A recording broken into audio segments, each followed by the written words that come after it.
unfastening their corsets and getting ready to see what tails or entrails the butcher might be giving away. A man stood on a roof. People below him didn't call out to him. They sang.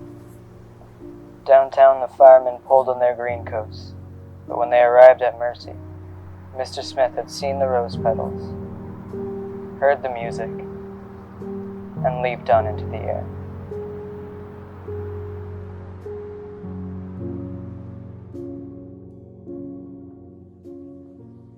That very same day, amidst the chaos, the first African-American child would be born in Mercy Hospital.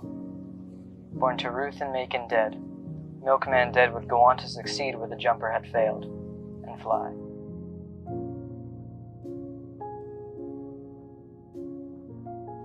But with his father and rough environment, it would be hard for Milkman to see anything but power and money growing up. By Chapter 8, Milkman has succumbed to the endless cycle of greed in his family. It's in Chapter 8 that Toni Morrison uses Milkman's inner struggle and betrayal to show how one must crash before they can fly.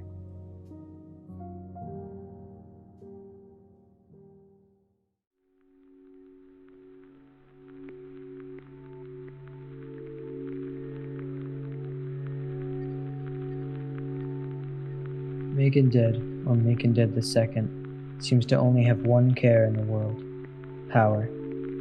From the first line, Macon is introduced as a figure of hate and fear. Macon kept each member of his family awkward with fear. His hatred of his wife glittered and sparkled in every word he spoke to her. The setting of industrial Detroit is one that weighs Milkman down by surrounding him with the ideas of money and possession. No matter where Milkman is, his father's influence keeps him locked to the ground and holds him back. To properly escape his father, he would need a guide out of the city.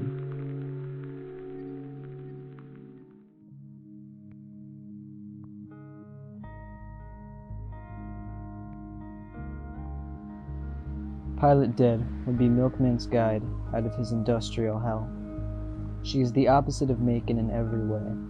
Where Macon cares for nothing but himself, Pilot goes out of her way to help people in need.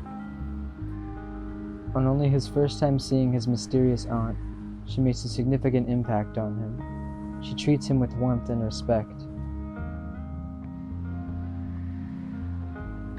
He sees her in the same way he sees Macon. However, he notices her strength comes not from the suffering of others, but from uplifting others. He sees for the first time someone can stand just as tall, if not taller than Macon, using a different path.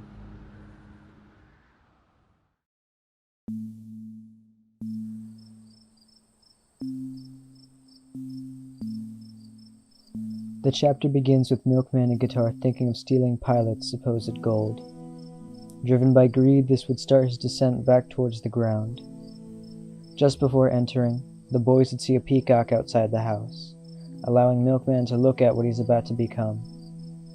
Once he steals that bag, he will have obtained all his riches, but they will weigh him down, never allowing him to fly. Despite the attempts of Pilot to help guide Milkman towards the light, the lifelong torment of being among greed drives him into the ground. His greed finally overwhelms him as he runs into the night with Pilot's sack. Pilot does not press charges, and Milkman's guilt causes him to have an epiphany.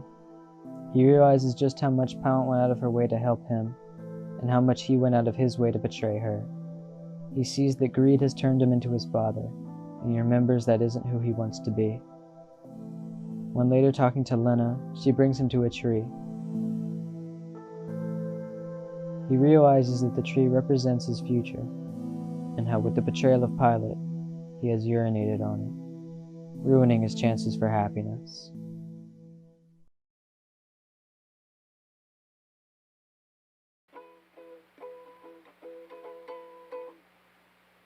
But with this feeling, he acts, and upon the start of Part 2, Milkman is endlessly searching for more gold. However, this gold represents the lost ties to his family, and it's on this journey of finding his inheritance that he would finally find out who he really is. Had it not been for Pilot, Milkman would never remember who he really wanted to be. The climax of Chapter 8 really is the most important part of this story, as it shows Milkman, like Mr. Smith, failing to fly. However, he is given a second chance, and when finally out of Michigan, Milkman realizes he will never be free of his feathers, and his journey would never be about losing them, but growing to better understand them, and to finally use his feathers to fly.